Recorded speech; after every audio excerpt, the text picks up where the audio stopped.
Olá pessoal, tudo tranquilo, tudo bem? Estamos aqui de volta falando de história do Brasil. Aqui é o professor Ailton do Amaral. Nós estávamos falando aí da aula passada dos governos gerais, mas só para vocês terem aí uma pequena recordação do que nós falamos até agora, vamos dar uma olhadinha aqui nessa linha do tempo. Essa linha do tempo, ela está dizendo o seguinte, vamos lá, 1500, houve a descoberta do Brasil. 1501, então, houve a expedição de Gaspar de Lemos. Em 1503, a expedição de Gonçalo Coelho. 1516, nós temos então a expedição de Cristóvão Jacques. Em 1526, nós temos a segunda expedição de Cristóvão Jacques. 1532, expedição de Martinho Afonso de Souza. 1534, a criação aí das capitanias hereditárias. Em 1548, a criação do governo geral, o governo de Tomé de Souza. Em 1553, nós vamos ter aí o governo Duarte da Costa. 1558, nós vamos ter o governo de Mendes Sá. Em 1572, nós teremos a divisão do Brasil em duas administrações, uma ao norte e outra ao sul. Em 1578, houve outra vez a reunificação. Em 1608, Portugal torna a dividir em duas administrações do Brasil. E em 1621, há uma divisão da administração do Brasil em duas nações independentes, o Estado do Brasil e o Estado do Maranhão e Grão-Pará. E em 1640, então, há a instituição do vice-reinado. Tudo isso que foi falado até agora está lá nos meus vídeos anteriores, em que eu falo aí de todo esse processo, desde o descobrimento do Brasil, desde as causas do descobrimento do Brasil até agora, e vamos daqui para frente para mais eventos aí da história do Brasil. Mas hoje nós vamos falar da economia colonial. Como é que era a economia, quais foram os ciclos dentro da economia do Brasil colônia. A gente sabe que a economia da colônia, do Brasil, era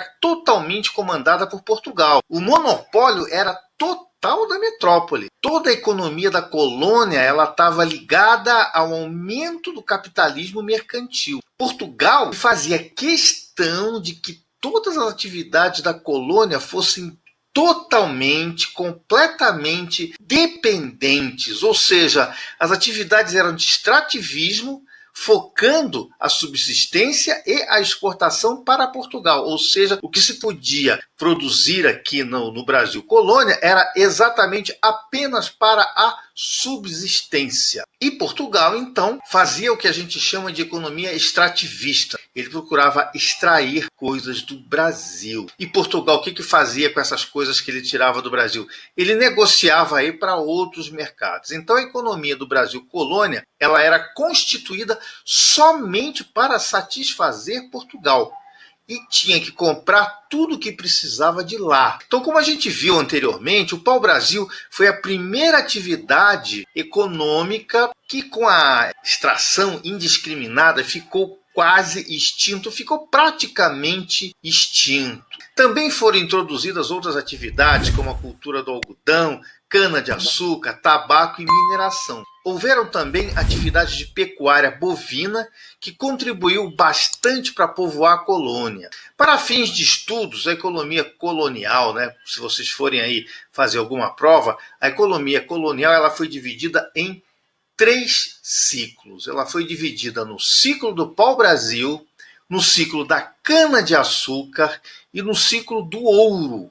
Nós vamos ver cada um desses ciclos. O primeiro ciclo é o ciclo do pau-brasil. Conforme eu já falei em aulas anteriores, o pau-brasil foi a primeira riqueza encontrada aqui no Brasil pelos portugueses. E os portugueses então perceberam que essa árvore, você abria a árvore, o cerne da árvore tinha uma cor vermelha muito forte, parecia brasa, e que dessa árvore poderia se extrair tintas para tingir tecidos. Foi aí um Deus nos acuda. Portugal então pegou, começou a extrair essas árvores e levar tudo para a Europa.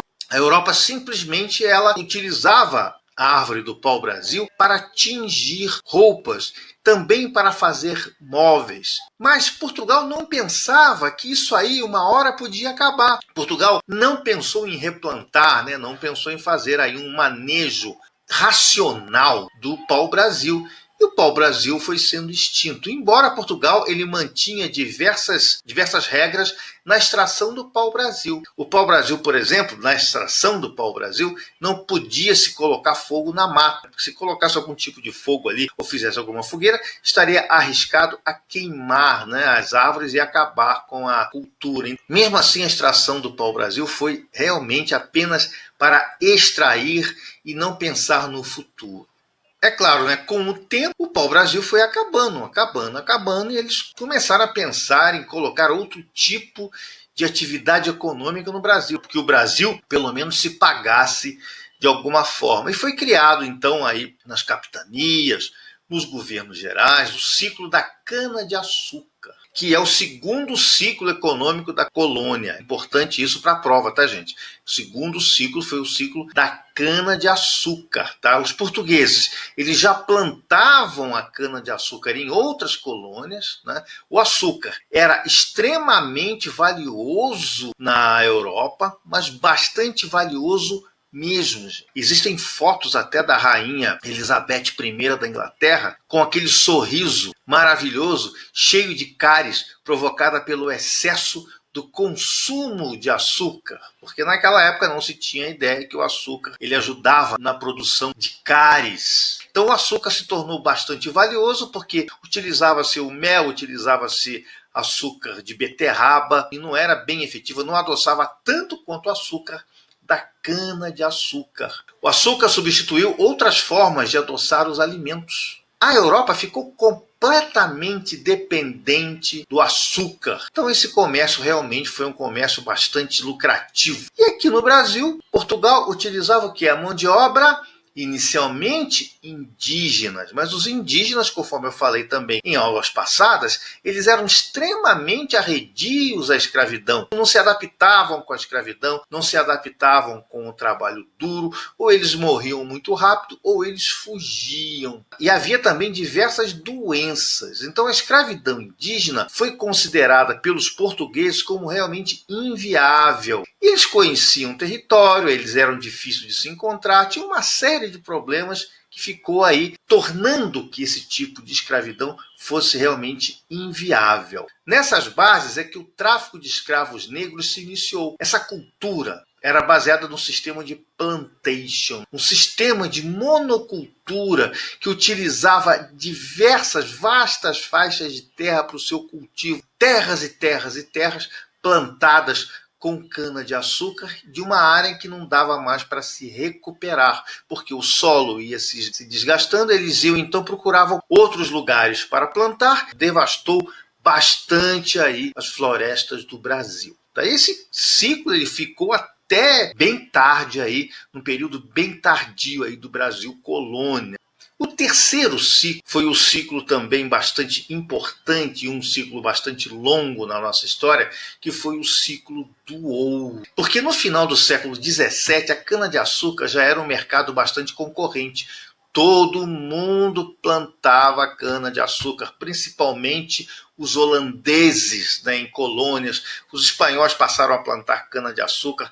Todo mundo começou a plantar cana-de-açúcar e acabou que os preços da cana-de-açúcar não ficassem tão competitivos, fazendo então com que Portugal então procurasse uma outra forma de ganhar dinheiro daqui do Brasil. Então os portugueses se depararam, né, graças aí às expedições dos governos gerais, né, principalmente Tomé de Souza, eles se depararam em Minas Gerais, Goiás e Mato Grosso com diversas jazidas de ouro, principalmente aquele ouro chamado o ouro de aluvião. Esse ouro ele era misturado com outros elementos e era encontrado em barrancos de rio. Havia também exploração em mina de ouro, mas não era muito importante. Por quê? Porque naquela época não existia técnicas de mineração, né? Os caras cavavam, não tinham técnicas para sustentar, às vezes, os túneis caíam. Então o ouro de aluvião passou a ser um ouro mais fácil de ser encontrado. Esse tipo de exploração dispensava escavações e atividades de prospecção mais profunda.